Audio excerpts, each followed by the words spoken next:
I watch active self. I've been watching active self protection from day one with John Correa. It is a great show, and it keeps me on the swivel, and it also keeps me practicing with my handgun.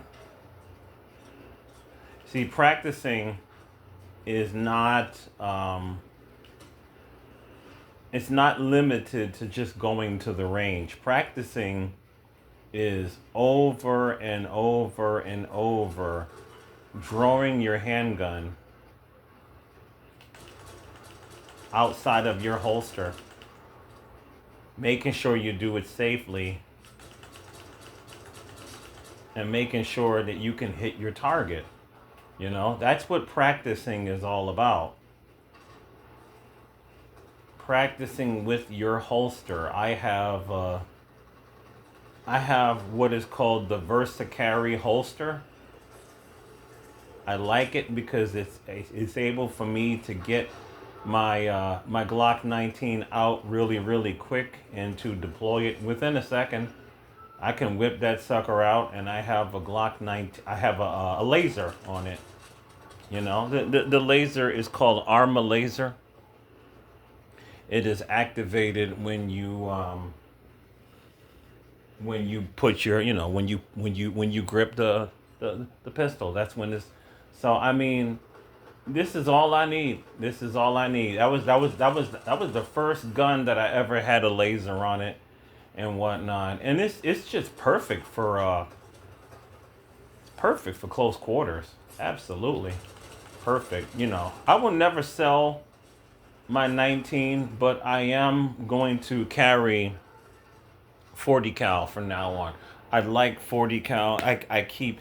It's like it's a sub religion for me. I think 40 cal is really fast and really potent. So I'm not going to carry my high point. That's too heavy for me, and the safety on the side is just too cumbersome to get it off within a second. So I would never carry a high point for personal protection. It's only for me. It's for home defense. That's what it's for. I like high point. But getting back into it, there is video after video after video of these people. I mean, and it's been like this as we see more and more inflation go on. If you think that people are, if you think that there's going to be less muggings in America, I'm here to tell you, man. What's this thing they call it, jugging? And no matter what, right? No matter what, there is casinos in Western New York, and there has been these stories of people winning money in these casinos, and what they tell these people is to wait. Spend a night there. Don't leave, because there are people that are watching people. There's been too many of these stories, man, where somebody follows you home. You get in your car, they follow you home, and the minute you get in your driveway, the guns are being drawn. Or these stories of these people who are getting these large amounts of money out of the bank. I don't know why people don't use cashier's checks. I don't know why you would have a large amount of money in the first place. I really don't understand why people still do this. I really don't. I know people are still using cashier's checks, right? People can still do that. You can use the cashier's check to buy a car, big items. Why would people be why would somebody leave the bank with $50,000? I have no idea. I have no idea. I I've never owned a business before, but I see these stories every week. These people withdrew tens of thousands of dollars, and somebody saw it. And don't you think that these people are on to you now? They know what you look like. They know that you have a business in the area. where you are dealing with large amounts of cash every day, like a restaurant or something. And y'all idiots are taking these large amounts. And not only that, some of these people don't have guns. I don't understand this, man. There's somebody that I know that he had a successful restaurant, and I told him, and he was a lot of cash he would deposit, and a lot of cash he would store at his house. And I told him one day, I said, "You don't have a gun?" He said, "I don't believe in guns." I said, "You are out of your damn mind." And true to form, one day he was depositing a large amount. He took it out of his restaurant. I heard about it. He took it out, and he went to the bank to deposit it, and these guys were watching him. They were noticing his patterns, and they beat the crap out of him. He tried to say no, he wasn't going to give it up, but he gave it up. They beat the crap out of him. So it is what it is, man.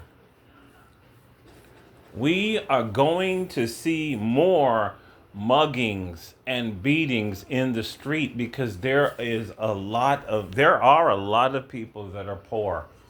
Even I was shocked going back into the human services field. The amount of adults that are walking in looking for services who, number one, don't have a phone. You would think that America has turned into a third world country. I am not. Listen, I have two phones. I have two phones. Yeah, people say, why do you have two phones? It's complicated. My main phone that I've had that phone for over 10 years, and I have a very strong attachment to the phone. I just love the phone. It just does everything. And I'm having a memory problems. I know I'm gonna have to get out of it soon, but I just love that phone. That phone is just so amazing to me, and it does everything that I need. You know what I'm saying? But I know it is time to upgrade it, and it just recently the battery died, and I had to bring it over to U-Break iFix, and they took a long ass time. It was very depressing. They didn't give me any updates. I was calling these people. I was stressed the hell out. Meanwhile, I just turned around and I bought this new smartphone. It was just $140. Samsung A15. I love this phone. It's just a basic phone and whatnot. And so that's the reason why I have two phones, and I'm just keeping them both on. My main phone, I've had that phone number for like 13 years. So I'm not gonna give that number up. And then this new phone, I like it. I love it. It's just a simple, basic phone. I'm not like these people who are into phones like this. Like my old job, I told a buddy that worked there, this dude had one of those Samsung phones. I was literally at the store, and my old phone, I bought this old phone for $300 used when it was popular back then, right? 300. I don't spend money like this on phones, man. My coworker bought that one of those flip phones. That sucker was $1,600. I was like, "Are you kidding me? $1,600 for a phone? That's that's like a mortgage payment." I never, ever. I don't waste money like that. I have never wasted money like that. When I had my iPhone 4, that was used. I think I bought it new. And I think I didn't spend that much for it. I love that phone, man. That phone was my crypto phone. I had a lot of stuff on that. That phone lasted me for 10 years before one day it died. But anyway, it has gotten so bad. I am shocked. I'm talking men and women who either they don't have a physical phone. They're talking about how they can't afford a physical phone, or if they have a physical phone, they do not have any service. I had to catch myself recently when this guy came into the office and said, "I don't have a phone." He was like 40 years old, and I was like, "You don't have a phone?" And I had to catch myself because I'm like, there's a lot of people that are just 100% poor. They really are, man. I mean, when I didn't have a phone for 2 weeks, I felt like I was like a homeless person. I still have a place to sleep, but I can't go without my smartphone. I can't do it. I mean, I buy crypto on my phone. I store crypto. All of this bullshit, right? You are not going to make it without a phone.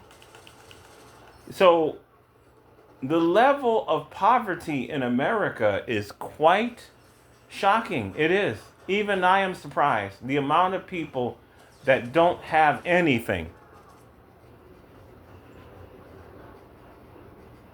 And I'm talking about all races. The amount of people. This guy, I don't know why anybody would still get money from an outdoor ATM. That has to be the dumbest shit ever. Like seriously. When I get money from Citizens Bank inside of Top Supermarket, and I'm surrounded by a lot of people, and I'm looking around when I get my money and I always have a weapon when I get to where I need to go because it's gotten this bad. I don't even live in a bad neighborhood, but there's a lot of poor people. There's a lot of poor people right now. It's a lot of poor, 100% poor people, man. And there's a lot of homeless in New York State. It's gotten real bad, man. It's gotten real bad. This is another thing. Every time I leave my house, there's all these young men, primarily, that are begging. I'm talking about dudes in their 20s. Could you please give me money? You know? So,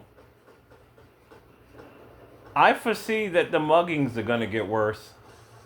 And I foresee that you better have a reliable handgun. And you better train with it. And I get that there's a lot of people that don't like guns. I get that there's a lot of people that don't like violence per se. I get that there's a lot of people that don't want to kill anybody. But, I mean, this has always been a reality in America. You know what I'm saying? Like, you could be robbed and the unfortunate could happen to you. Right? It ain't it ain't it ain't it ain't safe anywhere around the world. I mean, this not just America, but it ain't safe anywhere. It ain't 100% safe anywhere around the world. It's not. It's not. So I recommend to you. Even though he gave him the money and he complied, this dude still punched him in the stomach. Still punched him in the stomach. This is Houston. Can you imagine? We're having all these stories. My brother lives in Houston, and I guess Houston turned a little hippie now because most of these stories I've been seeing, most of these stories, these citizens don't even have guns. I'm like, Texas must be getting soft, man. I don't leave my house without my gun. Shit, I carry 2 guns.